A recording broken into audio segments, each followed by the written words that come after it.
somebody, help! Not just anybody, help! You know I need someone, help! Help me if you can with feeling down, and I do appreciate you being wrong. Help me get my feet back on the ground. Won't you please, please help me?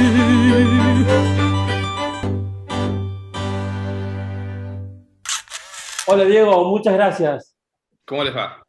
Bien, bien, muy bien. ¿Qué tan presente está para vos 2001 a la hora de pensar la Argentina hacia atrás y hacia adelante de 2001? Cuando en tus pensamientos cotidianos, digamos. No, yo diría que está muy presente, incluso tal vez más de lo aconsejable. Uh-huh.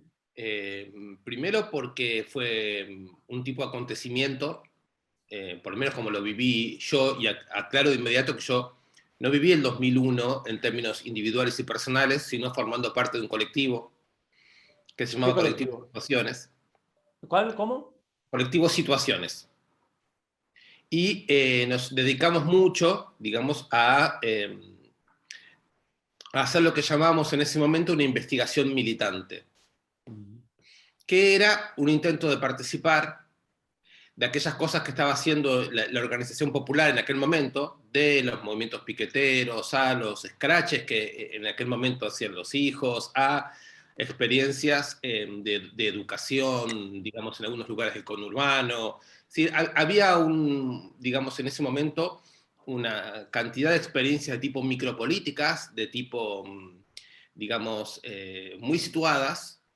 Cada movimiento social, cada organización popular, cada movimiento piquetero, los clubes del trueque, digamos, las asambleas que en las ciudades, digamos, que eran movimientos, por un lado, muy locales, pero por otro lado, inmediatamente preocupados o ocupados con cosas de enorme importancia para todos, ¿no? Uh-huh. Entonces, a eso le llaman micropolítica, ¿sí?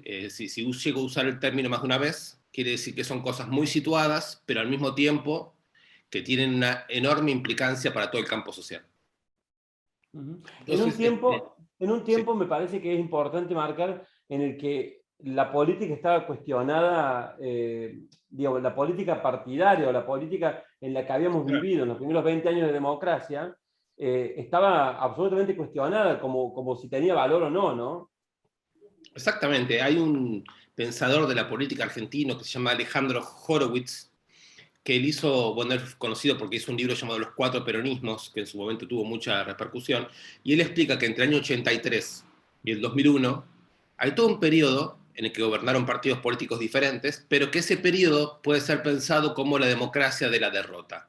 Lo llama así, ¿no? La democracia de la derrota, porque eso es un periodo en que no importa qué partido político gane, no importa cuál fuera el que concitara un apoyo mayoritario, en todos los casos lo que ocurría era un mismo programa, que era un programa estatal que ningún partido alteraba y que consistía en privatización del patrimonio público e impunidad para los genocidas de la última dictadura y sus cómplices. Eso cambia recién en el 2001 por el impacto de que se vayan todos, digamos, ¿no? Por digamos, esta situación que en su momento como colectivo de situaciones llamamos de un poder destituyente. Es decir, que la multitud en la calle ejercía más que nada una capacidad de decir no, de echar, ¿no? De desestabilizar, de rechazar. Y esa situación, creo, terminó removiendo los cimientos de esta democracia de la derrota previa al 2001. Ahora, el recuerdo que nosotros fuimos construyendo en esta actividad que hacíamos en aquel momento, que era conocer los barrios y conocer las experiencias micropolíticas de la crisis muy en primera mano, digamos muy en directo, es la de un tipo de desacato, la de un tipo de sublevación de un completamente nuevo, de nuevo tipo, digamos, que no tiene ya que ver con, por ahí, la manera en que los partidos de la izquierda habían pensado las revoluciones, ¿no? Y las crisis revolucionarias, sino que era un fenómeno bastante nuevo.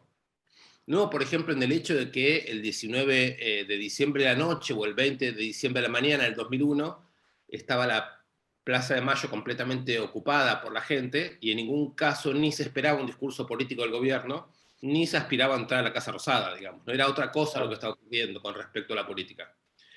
Y a mí me parece que hacia atrás eso conecta con una cierta historia desde abajo, de varios periodos en que en la Argentina pasaron cosas comparables, ¿no? La inmediatamente anterior creo que es el Cordobazo, que son momentos de irrupción de masas que suelen ser desconsideradas como si esas masas fueran puramente espontáneas e incapaces de producir efectos políticos duraderos, y sin embargo, cuando uno las mira de cerca, tienen por detrás una trama organizativa, no siempre fácil, digamos, de entender desde afuera.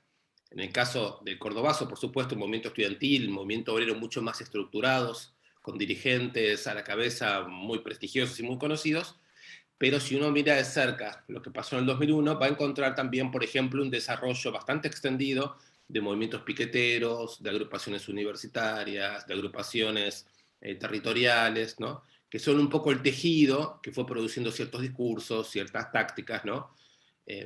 Entonces, si bien no ha producido ese movimiento un programa político o dirigentes políticos conocidos, y no ha consagrado ningún líder, etc., no quiere decir exactamente que no hubiera una trama organizativa interna. Y a mí la experiencia de haber conocido algo de esa trama organizativa interna siempre me hace pensar, ya te digo, hacia atrás, que en la Argentina hay un tipo de irrupción cada tantas décadas, de una capacidad de decir basta, de, digamos, una capacidad, digamos, de rebeldía, que tiene efectos democráticos muy potentes y que permite pensar cambios, por más que esos cambios no sean protagonizados por los mismos actores que dicen que no, pero que permiten delimitar momentos, antes y un después, digamos, marcan un antes y un después, y hacia adelante permiten ver cosas que la sociedad de otra manera no hubiera visto. ¿A qué me refiero? Me refiero, por ejemplo, a que con el 2001 irrumpe el movimiento piquetero, y si nosotros seguimos esa línea, desde el 2001 para acá, quizás podamos ver que con el 2001 aparece un nuevo sector de la clase obrera argentina, llamados en un primer momento desocupados, en otro momento piqueteros, en otro momento trabajadores precarios, en otro momento trabajadores de la economía popular, que es un actor muy creciente, que en ningún caso es absorbido por el mercado formal de trabajo. Digamos que ese mercado formal de trabajo no parece tener la capacidad de reintegrarlos de manera definitiva, y que le han impreso a la sociedad argentina una dinámica plebeya, una dinámica completamente nueva, que ha afectado el sistema de representación política, que ha afectado en general la composición social del país, y que es una irrupción, digamos, no solo argentina, ¿no? Es una transformación seguramente del capitalismo a nivel global, y que en nuestra región entera tiene sus manifestaciones. Creo que en ese sentido también el 2001 ha echado luz sobre fenómenos que son fenómenos completamente del presente, digamos, ¿no? Así que para mí está muy presente el 2001, hacia adelante y hacia atrás. Hay una cosa que a mí me interesa mucho de lo que vos planteas, de que, y está buena la comparación con el Cordobazo, ¿no? Primero digo una cosa, hoy el Cordobazo, hay hasta notas, hasta reivindicaciones de Aguado, reivindicando el Cordobazo, digo. Con el tiempo, cualquiera se siente en condiciones de apropiarse de eso, ¿no? Vos decís que esos movimientos decían no, y a mí me impresiona mucho que a veces como que nos olvidamos que en esos no había, digamos, se dice que el 2001 era el no a la política. Y está bueno esto que vos rescatás de la micropolítica. En realidad decían no, pero hacían política. Y la pregunta es, ¿cómo hicimos? ¿A qué mundo invitamos a participar a esos que decían no? Porque es cierto que siguen los movimientos de la economía popular, pero el otro día escuchaba una charla y vos decías una cosa muy linda. ¿En qué sistema los invitamos a insertarse a los que están afuera del sistema? ¿Estamos seguros que queremos que vengan a este sistema? ¿Qué sistema le ofrecemos? Bueno, claro, digamos, yo pienso que eso se puso en juego, digamos, los primeros años después del 2001, cuando fue el periodo de la masacre de la estación Avellaneda, donde asesinaron a los militantes piqueteros Costequi y Santillán. Ahí empieza un periodo de relativa repliegue del movimiento popular, de las organizaciones piqueteras de aquel momento, y el sistema político, digamos, también se renueva porque Duhalde renuncia al ejercicio transicional de la presidencia, provisorio de la presidencia, que hacía a partir de un acuerdo del mundo político, ¿no? Porque recordemos, él había perdido las elecciones en el 99, y en la crisis política el Parlamento le ofrece a él ser candidato a presidente con el apoyo de Alfonsín para que el peronismo bonaerense estabilice la crisis, ¿no? Cosa que ese intento termina con el asesinato de Costek y Santillán, que es un asesinato promovido por el sistema político y el sistema empresarial argentino, ¿no? A partir de la utilización de manera ilegal del aparato policial bonaerense. Y eso da fin al gobierno de Duhalde, ¿no? Y Duhalde se ve obligado a llamar a elecciones, y todos recordarán, quizás no, que hay una sucesión de candidatos posibles en aquel momento: Reutemann, que no acepta. Reutemann, de la Sota y finalmente Kirchner. También se habla de que Macri fue tentado en ese momento. ¿Sí?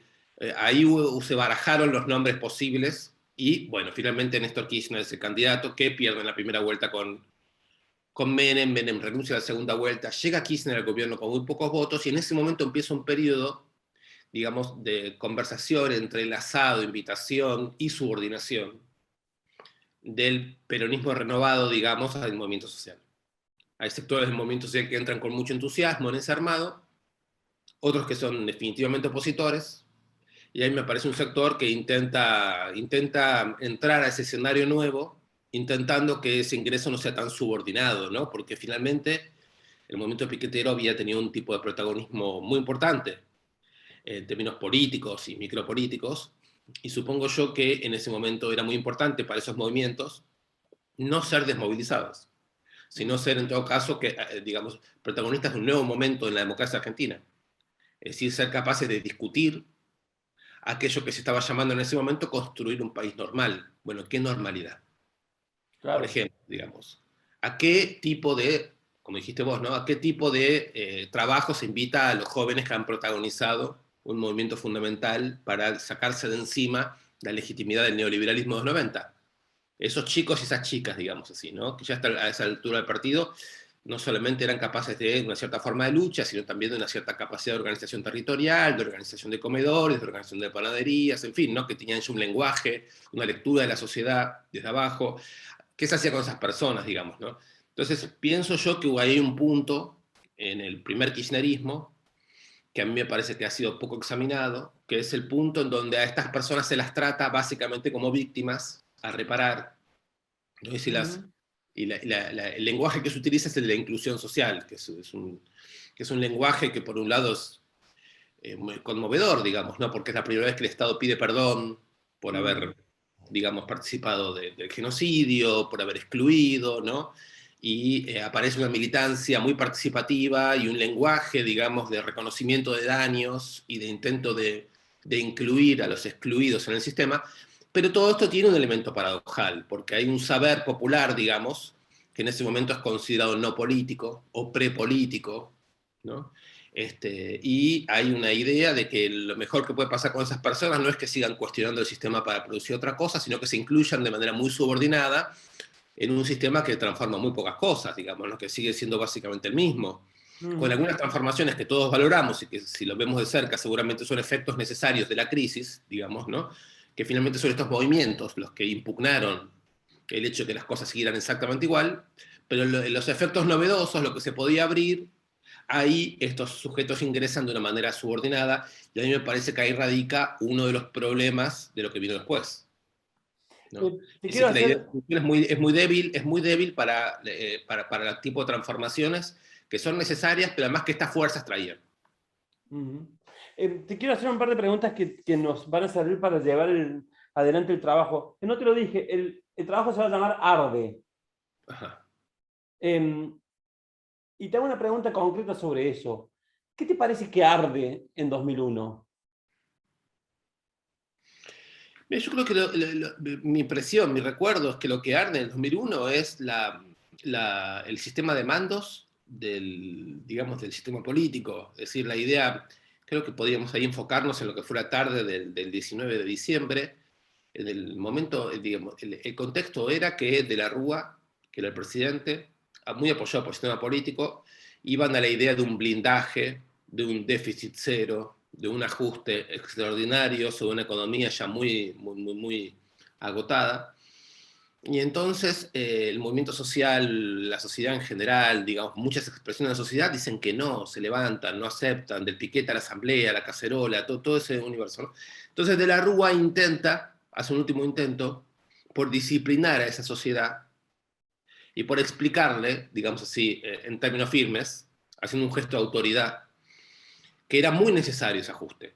Y entonces pone el estado de sitio para que la gente no tome la calle. Y ese momento en el cual las personas desbordan la autoridad presidencial, desobedecen el estado de sitio, y tienen una consigna que es el estado de sitio, se lo meten en el culo. Masivamente. En la ciudad de Buenos Aires fue masivo, fue masivo, fue masivo. Y no fue porque una nueva fracción política había tomado la iniciativa, digamos, ¿no? Esto salió de una manera completamente sorpresiva, aunque hubiera muchos antecedentes, muchos antecedentes, la CTA, las organizaciones populares, se venía haciendo un esfuerzo muy grande por organizar este descontento y frenar el plan de gobierno de Cavallo, el ministro de Economía, ¿no? Entonces creo que lo que se incendió fue esa capacidad, digamos, del comando político, del sistema político, de subordinar a los movimientos populares para aplicar un ajuste indiscriminado. Creo que eso es lo que estalló. Y creo que eso, digamos así, solamente se fue recuperando en el último periodo del gobierno de Cristina, en el gobierno de Macri y ahora en el gobierno de Alberto. Y vamos a ver si es posible mantener la idea de que se puede ir enfriando a la población para promover estos movimientos de ajuste económico que nunca en ningún caso cuestionan el modo de acumulación. ¿Y cuándo empezará 2001? Nosotros nos preguntamos, ¿empieza con la asunción de Menem? ¿Empieza cuando Bunge-Born asume el ministerio? ¿Empieza con la llegada de Cavallo? ¿Empieza, porque hay como dos 2001? El 2001 capaz que económico empieza ahí, pero después empieza una resistencia. Yo pensaba en el primer scratch que es del año 98, de hijos, y pensaba en la imagen de abuelas siendo golpeadas en la plaza el 19-20. ¿Cómo ubicas el comienzo de 2001 en estas dos capas, ¿no? La económica o la impuesta y la resistencia a esa imposición. Me gusta mucho la idea que traes de que habría un paralelo entre el 2001, digamos, planteado como crisis social, digamos, como crisis económica, como sectores, digamos, que ya no pueden que ser empujados, digamos, a resistir porque ya son cuestionados en sus propias formas de reproducción.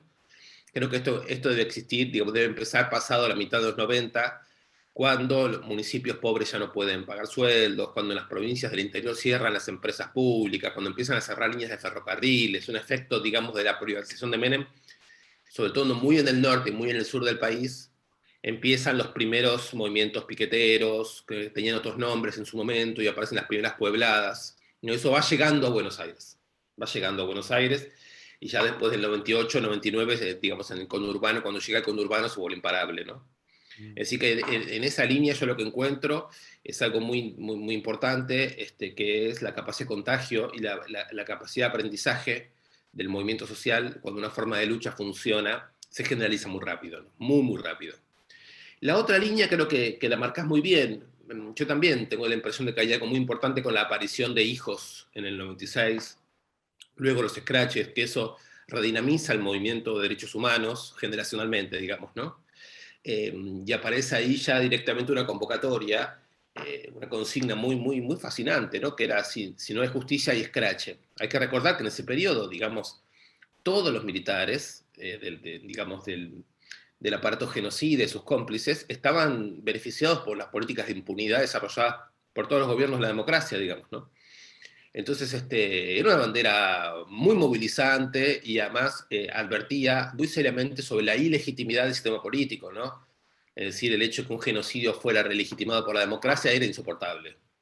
Entonces tengo la impresión de que esas dos líneas empezaron a converger.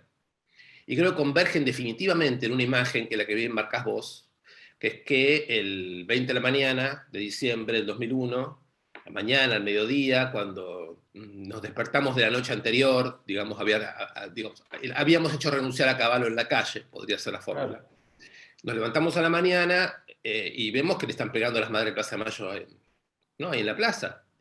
Ahí creo que ahí se fusionan las dos líneas, las dos genealogías, es decir, y se consagra al discurso de los derechos humanos como el discurso más legítimo en medio de una crisis de discursos, ¿sí?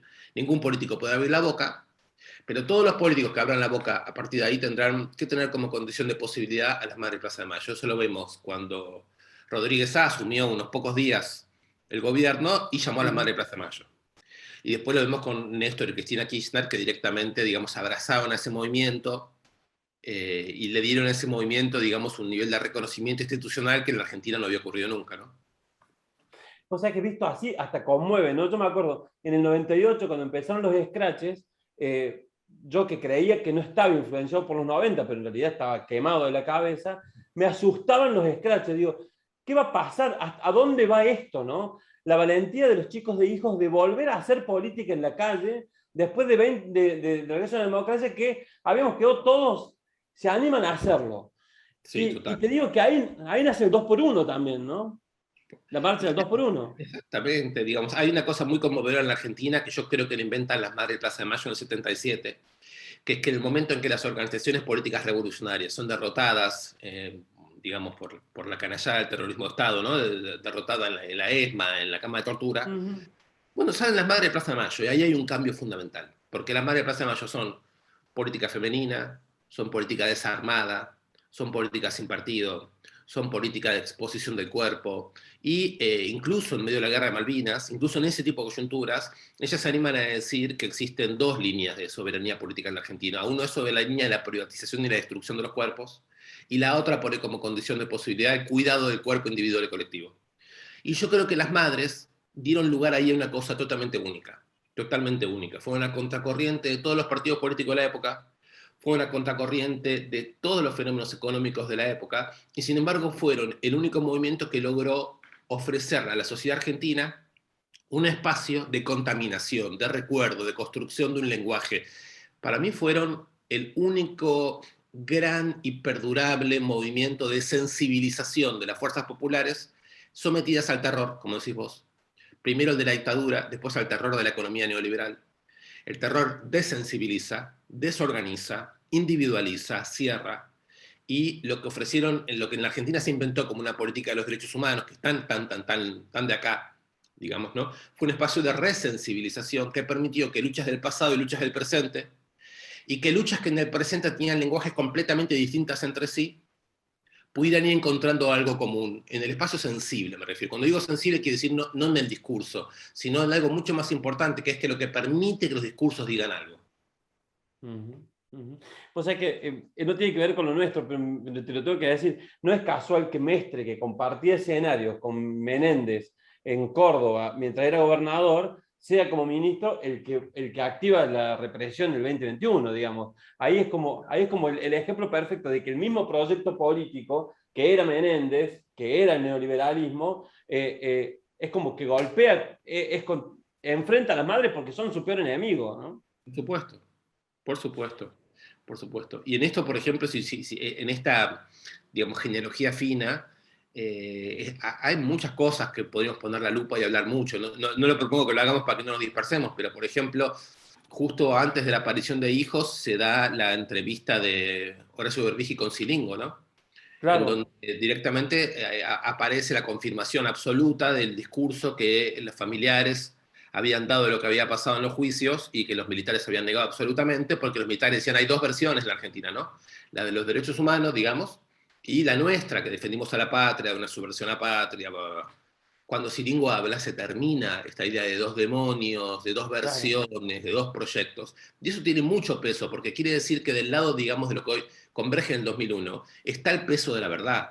Y eso no me parece poca cosa. Digamos, si vos querés, está el problema de la pobreza, está el problema de los intereses, y está el problema de la verdad, de la justicia, y de qué tipo de lenguaje es el lenguaje legítimo en la Argentina. Todo eso queda de un mismo lado en el 2001, y todo eso obliga, yo creo, a cuestionar este discurso que todas las fracciones de la política argentina tienen, de ver al 2001 como la antipolítica,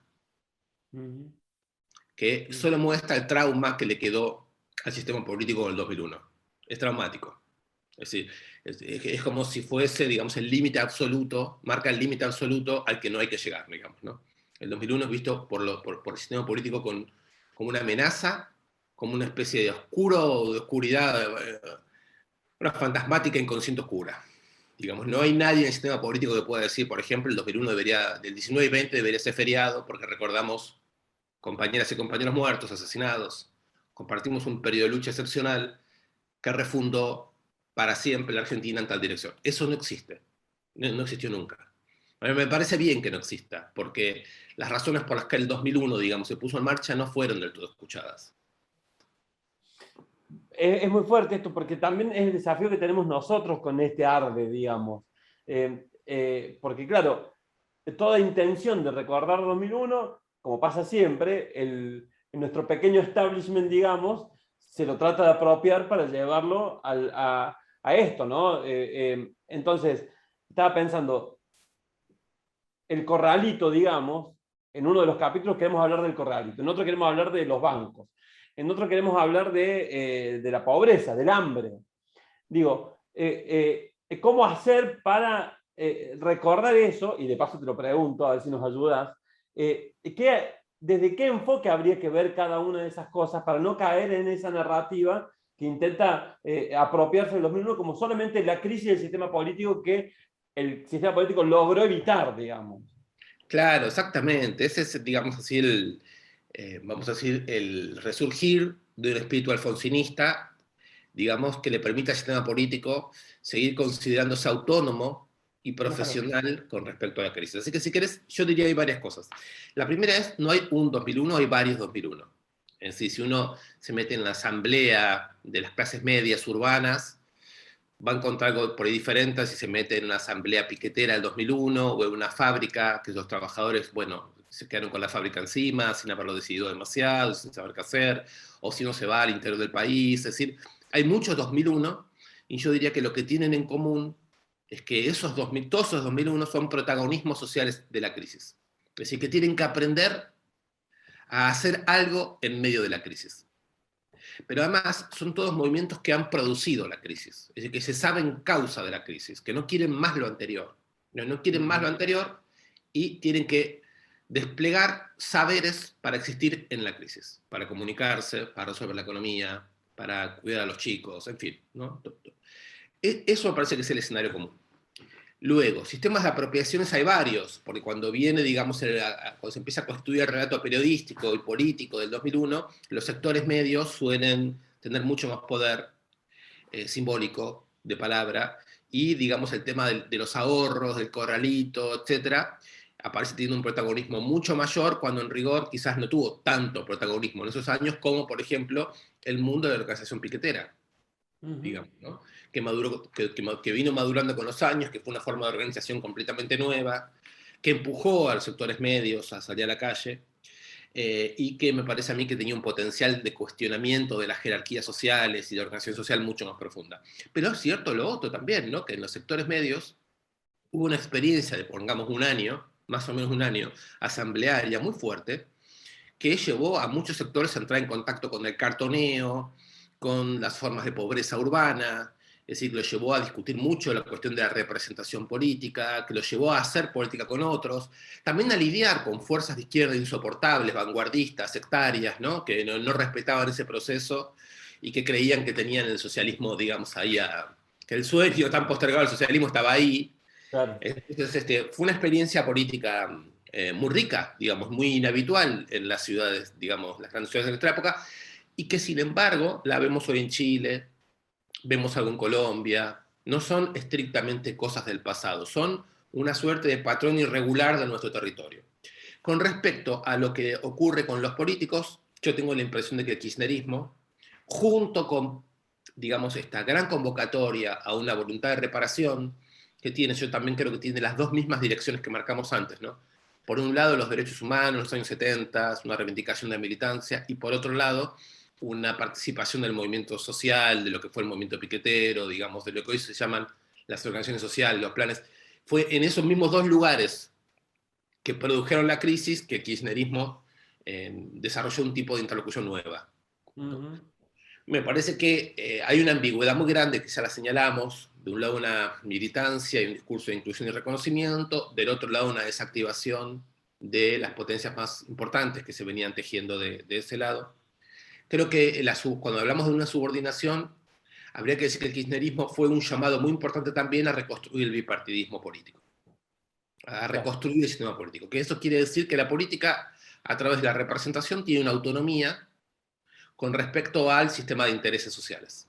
Entonces tendríamos la sociedad, sindicatos, empresarios, piqueteros, en fin, y luego la representación política, los partidos y sus dirigentes, que son profesionales, que tienen una ideología profesional que consiste en decir que el 2001 fue la antipolítica o la crisis y que el kirchnerismo, cosa que es cierto, fue,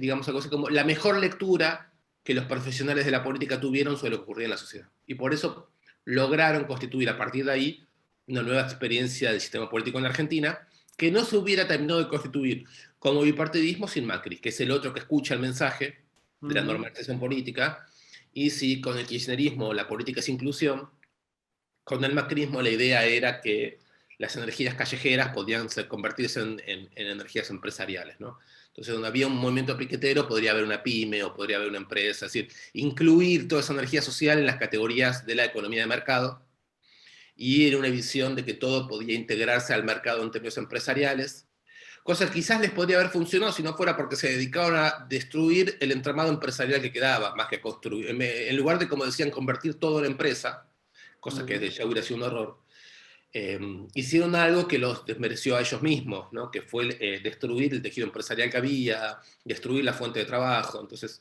lo que creo que nos encontramos es que finalmente del kirchnerismo al macrismo hay una escucha sobre la necesidad de un Estado capitalista de reconstruir un sistema político de representación y moderar la capacidad de los movimientos sociales de desestabilizar y producir crisis. Hay un testimonio muy interesante de un periodista argentino, Diego Genú, que acaba de escribir un libro que se llama El peronismo de Cristina, que es una entrevista que le hizo al empresario José Luis Manzano, que es una figura muy clave, ¿no? Porque él fue joven renovador peronista, fue jefe del bloque de diputados del peronismo, fue ministro de Interior de Menem. Socio de Más Canosa. Luego en Miami, ¿no? Se hizo socio, digamos, de toda la gusanería de Miami, y luego vuelve como un empresario neocristinista, que ahora acaba de quedarse con una empresa muy importante de energía. Entonces, este personaje que estamos hablando, cuando digo clave, quiero decir porque también el lado oscuro y perverso explica la trama.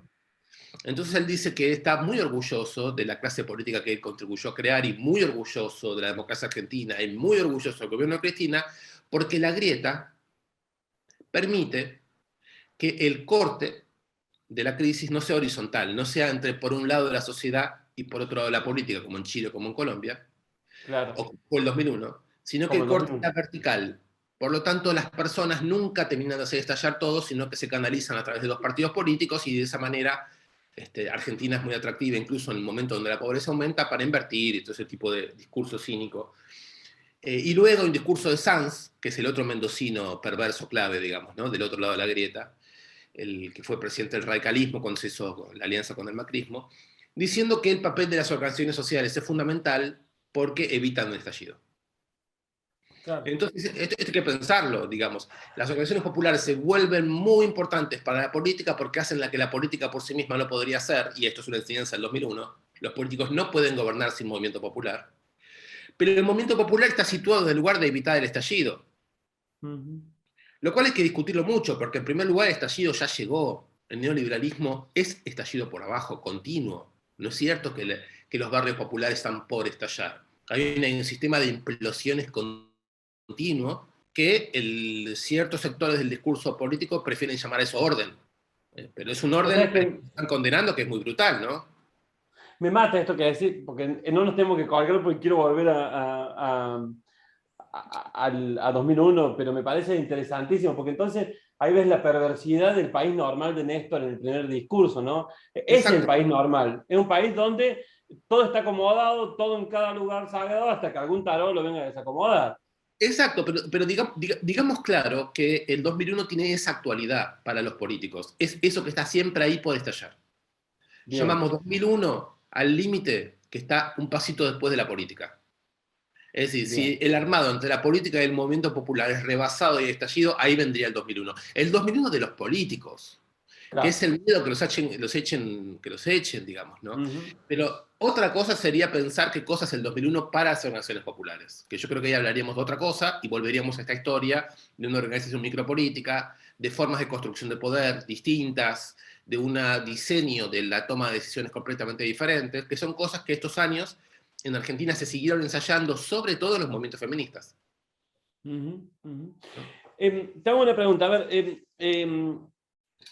¿juegas al ajedrez? Sé jugar, pero lamentablemente no es Bueno, no habitual importa, para mí. pero, Sé jugar y pero me gusta conoces los jugar. movimientos. Mm. Sí, sí, perfecto. Si pensaras el 2001 como un ajedrez, ¿te animarías a ponerle nombres a algunas de las piezas? Te voy a decir algo que decía un amigo historiador, Ignacio Leucovitz, que escribió para mí uno de los mejores libros sobre el 2001. Y él decía, el 2001 son las negras contra el tablero. ¿Sí? O sea, es un cuestionamiento del conjunto, del escenario y de sus reglas. Es decir, las negras no aceptan más jugar en el tablero en el que están las blancas, ¿no? Y lo que hacen es cuestionar como tal el sistema de juegos, ¿no? Me parece que ahí, digamos, lo que a mí me impresiona más por lo que yo conocí es lo que conocí como un movimiento piquetero en la zona sur del conurbano, que eran personas muy jóvenes, con mucha influencia de la teología de la liberación, de experiencias de izquierda, de peronismo de izquierda, pero básicamente una cosa que no estaba armada de manera tradicional como una organización política, con una capacidad de desacato muy grande, con mucho tatuaje del Che Guevara en los brazos, y una cierta conciencia, si querés vos, clasista, sobre que si ellos no reaccionaban, el proyecto del capitalismo argentino era aniquilarlos. Entonces, que se vayan todos, esta forma, digamos, de organización tan desde abajo, este nuevo repertorio de luchas, era, por eso yo decía, destituyente. Destituyente, en mi punto de vista, no de un grupo de políticos, destituyente de todo un tablero, de toda una manera de plantear, de asignar, digamos, funciones sociales. Y creo que eso es lo que se venía, creo que eso es lo que comenzó a pasar, creo que algo de ese tipo de conmoción llegó a ocurrir, y lo que queda como pregunta es si había una forma política posible para ese movimiento, ¿no? Si es posible, creo que eso se está discutiendo hoy en Chile. Pienso en una cosa, porque ahí también pasa algo fuerte, ¿no? Y es que me parece que Sebrelli dice en su momento, cuando escribe Buenos Aires, vida cotidiana y alienación, cuando él sale a la calle y se conmueve porque lo abrazan y le dicen compañero, ¿no? Y él dice, él siente por primera vez que es parte de un pueblo, de una... Claro. ¿Cuánto pasó de eso, de que, porque el 2001 es uno de los pocos momentos que yo recuerdo de unión entre sectores populares en serio y una clase media que capaz que no era la que estaba preocupada por el corralito, pero sí era, todavía buscaba perdonarse sus libros y encuentra un lugar de lucha con esos sectores que Claro. salían. En ese sentido también es reivindicante, no sé de dónde venías vos, pero para nosotros, para mí fue reivindicante poder, digo, che, la calle está, no está solamente para discutir las cosas que a mí me parecen derechos humanos, sino que hay gente que me junto con el hambre, digamos. Sí, sí. Yo creo que eso fue muy importante. Hay un relato muy interesante que hace en aquel momento Horacio González. Horacio dice que hay un aspecto, una dimensión del 2001 que hay que tener muy en cuenta, y es que cuando uno estaba, digamos, esos días 19 y 20 caminando por la calle, digamos el 19 de la noche, había un fenómeno muy significativo, es un fragmento de realidad nomás, pero muy altamente significativo, que es que las personas habían salido a su casa a cacerolear, y quizás después de cacerolear habían salido a caminar hasta la esquina, y quizás habían ido a Plaza de Mayo, pero habían dejado las televisiones encendidas y no había nadie mirándolas. Entonces ahí ese pequeño fragmento, digamos, de vida cotidiana, digamos, lo tomaría en cuenta. Fue el primer momento en el que la televisión no está conduciendo las neuronas de las personas, sino que las personas se encuentran, digamos, físicamente, y nuestro sistema neuronal se coordina entre nosotros sin esa mediación, digamos, individualizante de la pantalla. Y luego, sí, recuerdo que la Nata tenía un programa que se llamaba Día D, fue a hacer el programa a las asambleas, es decir que, digamos, todo el sistema de procesamiento de la información y la representación tuvo que ir al pie, digamos, ¿no? Es decir, es un movimiento que había cortado la subordinación con el mando de la pantalla. Entonces, desde ese punto de vista, creo que ahí hubo una cosa, hay un aprendizaje muy importante para tener en cuenta. Y lo otro que lo señalás es estas asambleas, digamos, urbanas, que se alían durante un momento con el movimiento piquetero, con la consigna piquete cacerola, la lucha es una sola, ¿no? Ujú.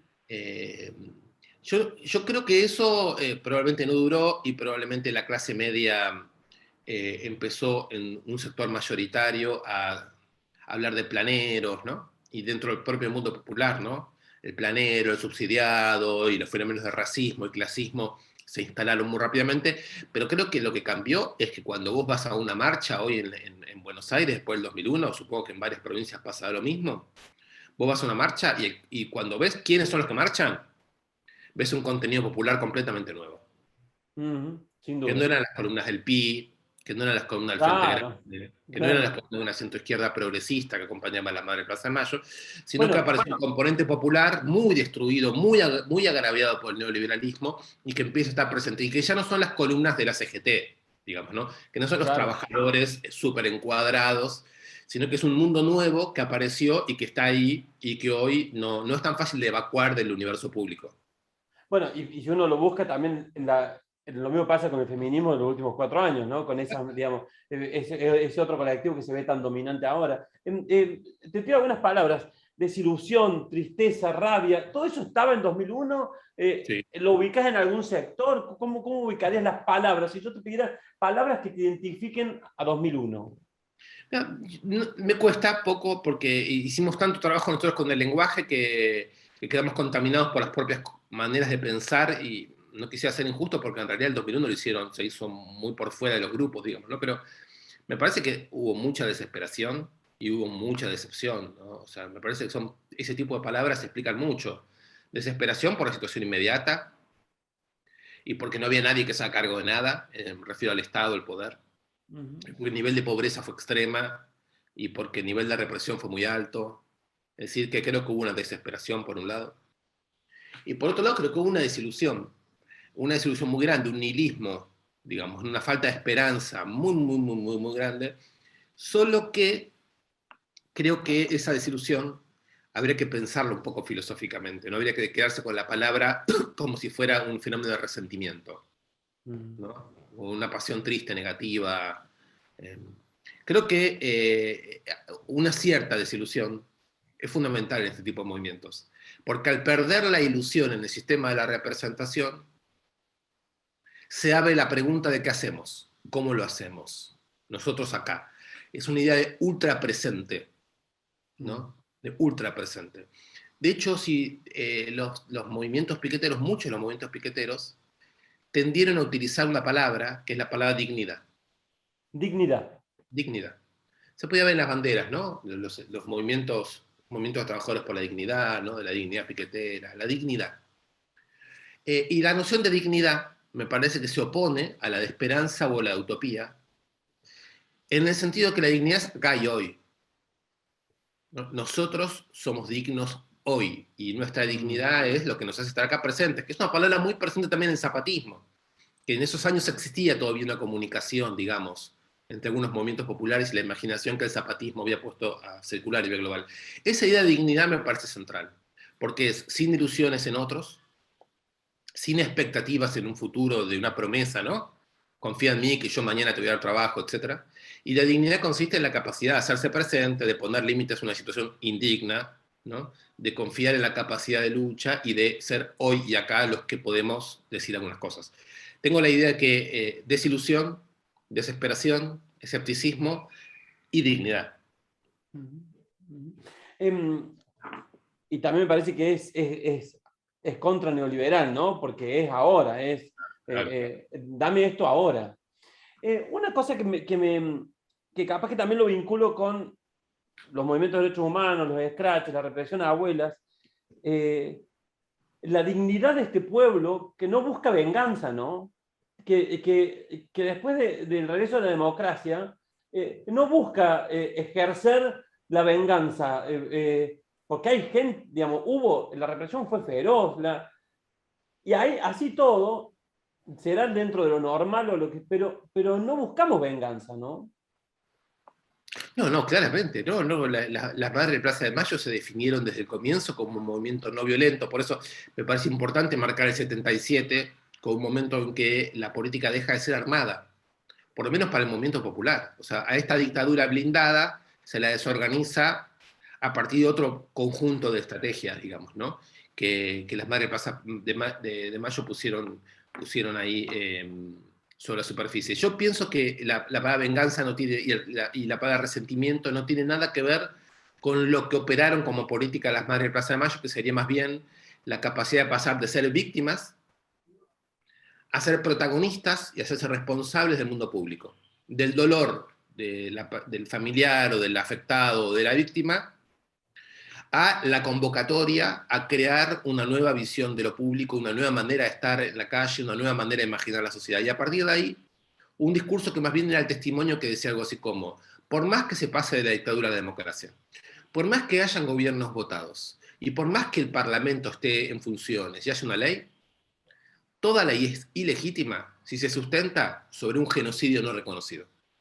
Por lo tanto, para que haya democracia efectivamente y haya ley y haya gobiernos respetados y las mayorías puedan ser respetadas, acá hace falta desarmar un enigma que quedó inscripto en la economía, inscripto en las instituciones, que es que estamos en un tipo de economía neoliberal fundada sobre una derrota al movimiento popular y sobre una masacre nunca investigada, que no es más que el discurso de Rodolfo Walsh, previo a la Claro, dictadura. Es el mismo discurso.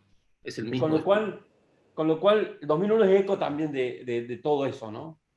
2001 es todo eso porque el 2001 yo pienso también por esta conexión con las Madres de Plaza de Mayo y esta historia, es hacia adelante y es hacia atrás.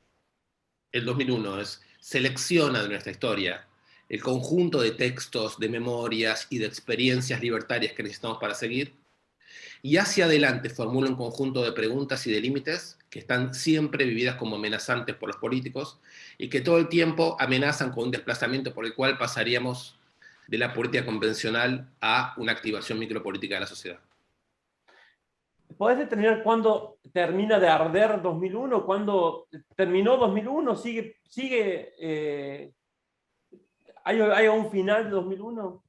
Yo creo que ahí, ¿Terminará cuando haya otro movimiento? ¿viste? Como hay muchos orígenes y como hay muchas fuentes, hay muchos finales, ¿no? Como decía Nietzsche de la muerte de Dios, ¿no? Dios murió, pero murió de muchas maneras, murió muchas veces. Como si fuese el crimen, se repite de muchas maneras. El primero es el asesinato de Costec y Santillán, en mi opinión. Esto fue una cosa muy seria, muy sanguinaria, fue el discurso abierto y militar de las clases dominantes argentinas, diciendo estamos dispuestos a matarlos, digamos, ¿no? Ahí hay un primer elemento, el comisario Franciotti, toda esa escena, digamos, que hay que volver y volver, el diario Clarín ocultando, el sistema político diciendo se mataron entre ellos, digamos, ¿no? Hubo un momento, digamos, con aires del 76 muy brutal que recorrió en la sociedad. Creo que hay un segundo momento que es cuando empieza un discurso político que tiende a decir, ahora que hay política, los jóvenes vuelven a ser protagonistas. Y se borra el protagonismo de los jóvenes excluidos del 2001. Están los jóvenes legítimos que hacen política y los otros que casi no los recordamos, ¿no? Unos más blancos, unos más morochos, digamos, ¿no? Y luego el triunfo de Macri del 2015.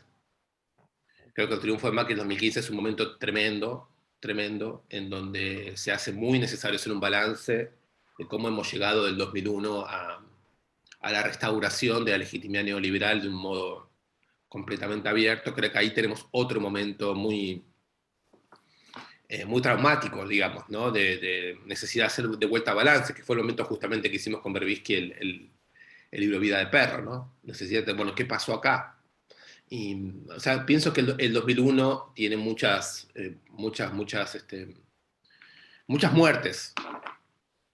Acá estoy, justamente estaba viendo el libro hace un rato y pensaba, y vos lo citabas a Berbisky con aquella nota con Silingo, Sí. y pensaba que también está bueno, a ver si vos con tu trabajo, con tu memoria, porque ha habido, además de las abuelas, ha habido varios héroes, capaz que más pequeños, digamos, que aportaron ese final de esa década infame, ¿no?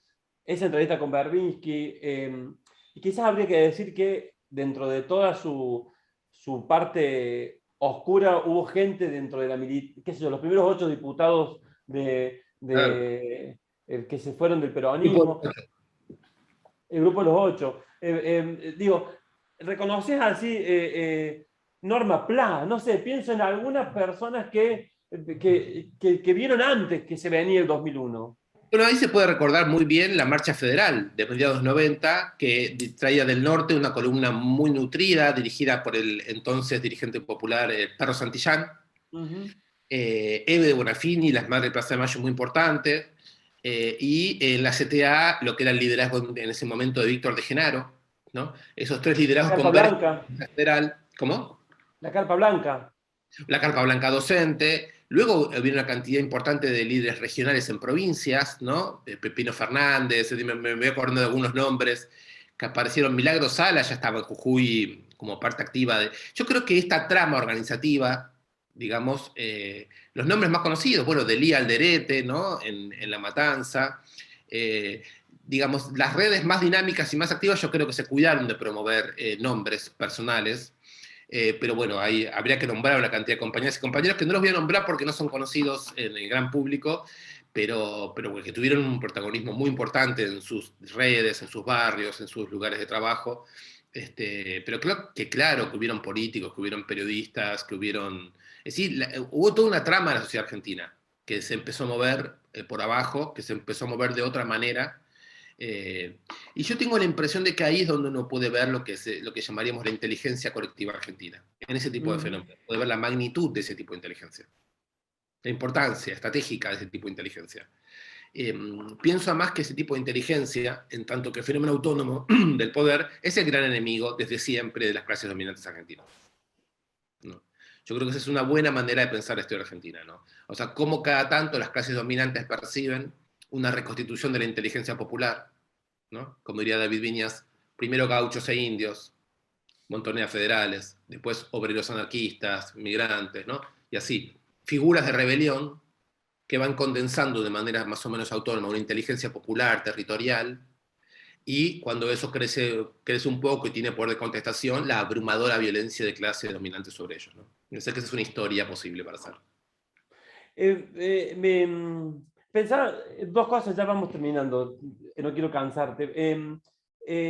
Los medios de comunicación, ¿cómo en aquel momento y hoy, ¿no? Porque es indudable que Clarín era, bueno, Clarín cambia después de Costec y Santillán, pero hasta Costec y Santillán todavía creíamos en Clarín, en algunos, digamos. Grondona era la reserva moral de este país. Ayer veía el video que publica Grondona de Ollarvide, también década del 90. Digo, los medios de comunicación en ese momento y hoy, Bien, no, en el bueno, 2001. digamos, Clarín y Mariano Grondona, por citar dos referentes muy importantes del periodo, eran en ese momento los que operaban un discurso de tipo liberal republicano, digamos, que finalmente se sumaron al antimenemismo, digamos, ¿no? Que venía, si querés, más impulsado por Página 12 y por otros medios.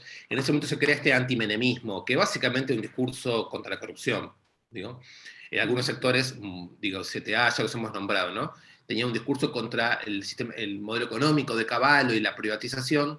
Quizás en el libro Robo para la Corona hay una primer articulación masivo de ese discurso entre anticorrupción y privatización, ¿no?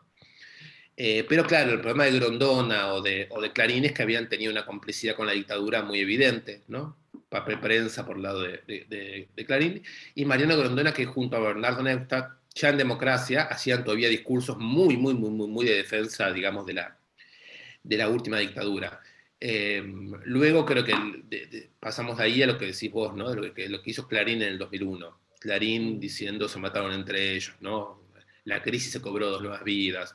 El testimonio de Julio Blanc hace unos años diciendo hicimos periodismo de guerra, como confesando un poco todo eso. Y la contracara de eso es lo que yo decía de Horacio González, ¿no? En un cierto momento la gente deja de estar subordinada a los medios de comunicación. Mucho antes de que Néstor Kirchner diga Clarín miente, en el 2001 decían, Clarín dice llueve, nos están meando, no me acuerdo, había una serie de consignas muy irónicas con respecto a Clarín. Y luego está la nata llevando la televisión a la plaza, ¿no? Creo que son todos episodios sobre los que habría que pensar. En todo caso, no tengo la memoria de que en aquel momento el discurso de los medios de comunicación fuera tan bestial como ahora. No. tan limitado lingüísticamente como ahora, tan plano intelectualmente como ahora, ¿no? Entonces no sé si es una suerte de nostalgia que me agarra Bueno, ahora. pero es que mira, vos fíjate, y ahí son cosas de 2001 que a uno lo asustan también. 2001, por ejemplo, legitima al Canosa de aquella época. O sea, Rial se vuelve en uno de los periodistas más creíbles justamente en 2001, porque deja de hacer chimento y empieza a cronicar lo que pasaba en la calle, antes que la Claro, nata, ¿no?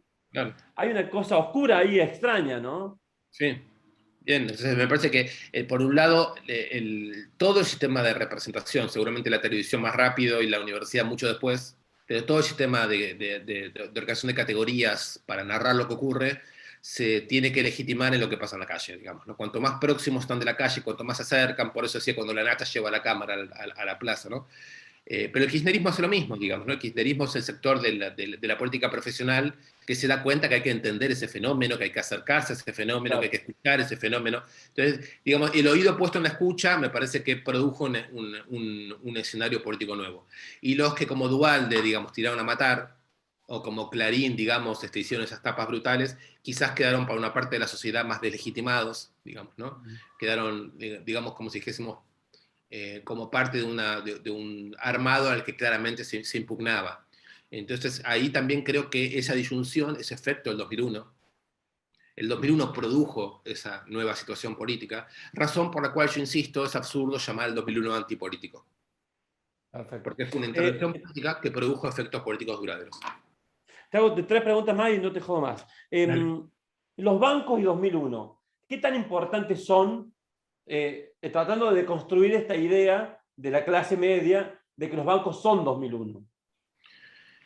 Bueno, pienso que tiene un papel muy central porque, claro, nosotros decimos los bancos y los sectores medios, pero también es un cierto estereotipo, ¿no? Porque habían muchas formas de ahorros populares que fueron confiscados en ese momento.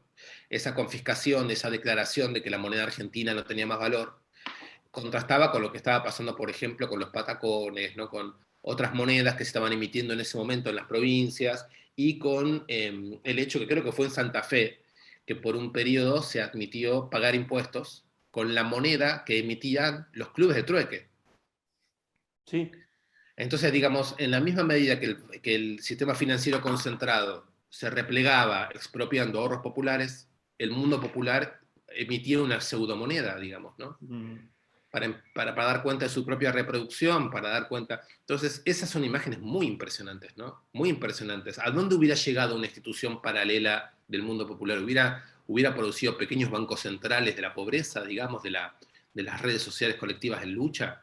¿Sí? Hay una cosa ahí que a mí me parece muy interesante y es mostrar que los bancos, digamos, están a cargo de unas funciones colectivas de coordinación del sistema monetario. Pero de ninguna manera son los agentes naturales de esa función.